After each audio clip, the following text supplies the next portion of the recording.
Ya pemirsa Sindo Malam, kita awali dari diduga kecewa pengedar narkoba dilepas. Masa mengamuk di kantor polisi di Mandailing Natal, Sumatera Utara.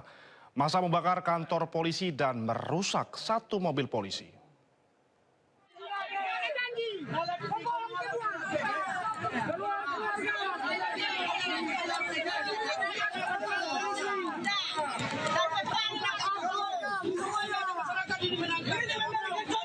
Masa dari sejumlah desa di Kecamatan Muara Batang Gadis, Mandailing Natal, Sumatera Utara mendatangi Mapolsek pada Sabtu siang.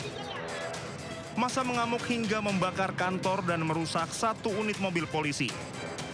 Warga mengamuk karena mendengar kabar bahwa diduga seorang pengedar narkoba yang telah diamankan sehari sebelumnya dilepas oleh polisi.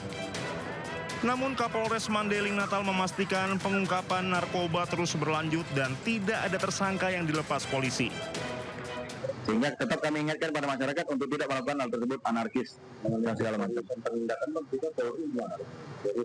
Penindakan mulai dari kemarin, sebelum adanya hal ini kita sudah melakukan pengungkapan terus. Yang terakhir kali kita melakukan pengungkapan di Linggabayu hanya berselang 2 hari yang lalu dengan tangkapan kurang lebih 100 gram, ya. 200 gram ya, 200 gram ya. Itu membuktikan keseriusan kita bahwa yang kita tangkap ini bukan pengedar kecil, pengedar besar. Polres Mandailing Natal telah menerjunkan ratusan personilnya ke lokasi. Dari Mandailing Natal, Ahmad Hussein Lubis Anyus melaporkan.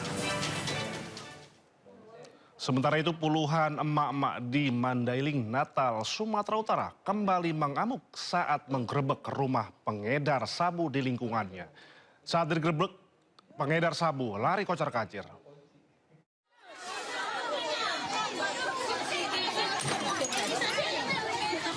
Para emak-emak mendatangi salah satu rumah di Muara Batang Gadis, Mandailing Natal, Sumatera Utara. Mereka mencurigai rumah tersebut menjadi tempat transaksi dan penyalahgunaan narkoba.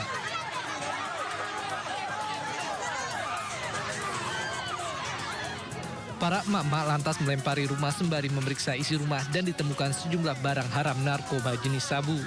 Aksi emak-emak di Mandailing Natal menggerebek rumah dan lapak milik bandar dan pengedar narkoba sudah berulang kali terjadi. Dalam sepekan, sudah 2 kali aksi emak-emak menggerebek rumah pengedar narkoba. Peredaran itu terus kita ungkap, terkait marak tidaknya peredaran itu ada. Kemarin memang wilayah Pantai Barat, bandar besarnya Boyong Upir sudah kita tangkap. Namun masyarakat melihat karena memang yang paling dekat dengan komunitas dan peredaran itu adalah masyarakat sendiri.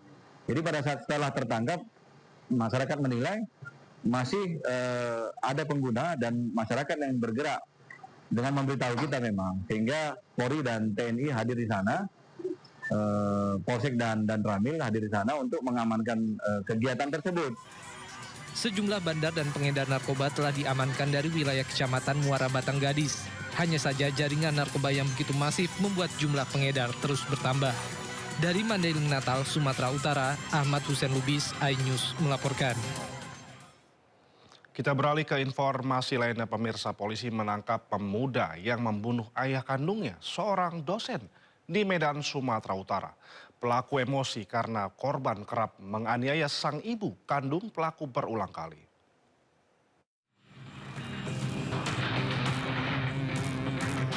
Pemuda 18 tahun ditangkap Satreskrim Polres Pelabuhan Belawan setelah menikam ayah kandungnya, seorang dosen yang tinggal di Kecamatan Medan Deli, Kota Medan, Sumatera Utara. Penikaman terjadi ketika pelaku melihat ibunya dianiaya korban. Pelaku yang emosi mengambil pisau dapur dan menikam korban di dada hingga tewas. Penganiayaan yang dilakukan ayah pelaku terhadap ibunya telah terjadi berulang kali. Bahkan pelaku pun tak luput dari aksi kekerasan yang dilakukan korban.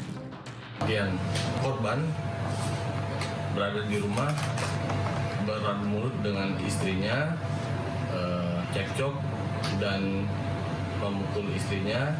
Di situ ada seorang pelaku, sehingga pelaku emosi mengambil pisau dari dapur, melakukan penikaman terhadap orang tuanya beberapa kali di bagian badan, menyebabkan. Selain mengamankan pelaku, petugas juga mengamankan pisau yang digunakan untuk menghabisi nyawa korban. Pelaku yang kini mendekam di sel tahanan Polres Pelabuhan Belawan terancam hukuman 15 tahun penjara. Dari Medan, Sumatera Utara, Yuda Bahar, iNews melaporkan.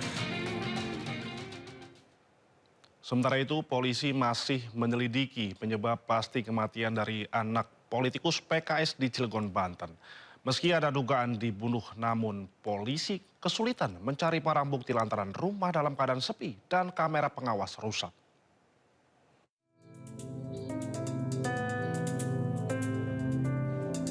Polres Cilegon masih menyelidiki kematian Muhammad Excel, anak politisi parpol yang ditemukan meninggal di rumah mewahnya di perumahan Bukit Baja Sejahtera, Cilegon.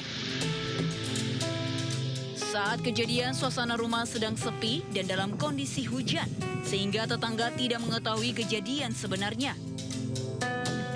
Rumah juga tidak memiliki petugas keamanan dan 2 asisten rumah tangga hanya bekerja paruh waktu. Nggak dengar Pak, kan karena hujan deras banget. Nggak dengar ya? Nggak dengar. Nah, Saya biasanya buka pintu, ini enggak karena hujan itu. Nah, nggak dengar, jadi nggak dengar apa-apa. Pembantunya 2, yang satu pulang, dua-duanya pulang. Yang satu setrika, nyuci ya, udah pulang jam 11, tuh udah izin lah dia. Nah yang satunya setahu saya biasanya dia pulangnya jam 3 ya. Ini mungkin ada perlu apa pulang gitu. lebih awal pulangnya. Lebih awal, tapi nggak tahu jam persisnya jam berapanya, saya nggak tahu ya pulangnya itu. Kalau di rumah ada security nggak, Bu? Security nggak ada, Nggak ada ya? supir ada. Sementara itu, polisi menyatakan saat kejadian hanya ada korban dan kakaknya yang berada di ruangan lain.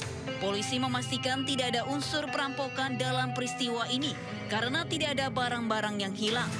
Namun rusaknya sejumlah kamera pengawas membuat polisi kesulitan melakukan penyelidikan. Untuk isu yang beredar memang ada perampokan ya. Yang jelas di sini setelah dicek barang-barang dari korban ataupun barang dari pihak keluarga korban itu tidak ada yang hilang.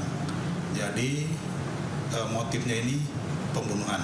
CCTV dirusak apa memang rusak dari awal? Sebelumnya itu rusak. Setelah dicek rusak. Tapi di rumah sendiri ada security pribadi nggak tuh? Tidak ada security pribadi. Jadi pada saat kejadian itu hanya ada 2 orang antara adik yaitu korbannya bersama kakaknya. Ada CCTV cuman dalam keadaan rusak. Sudah berapa lama rusak? Kira-kira 2 minggu sebelum kejadian. Kematian Asal yang masih berusia 9 tahun meninggalkan duka mendalam bagi keluarga korban. Korban meninggal dengan puluhan luka di sekujur tubuhnya. Namun polisi masih menunggu hasil visum mengenai penyebab kematian korban. Pihak keluarga berharap penyebab korban meninggal bisa segera diketahui. Dari Cilegon, Banten, Iskandar Nasution, iNews melaporkan. Sebelumnya warga Cilegon, Banten geger dengan peristiwa pembunuhan seorang anak berusia 9 tahun. Korban merupakan anak seorang pengusaha sekaligus politikus Partai Keadilan Sejahtera.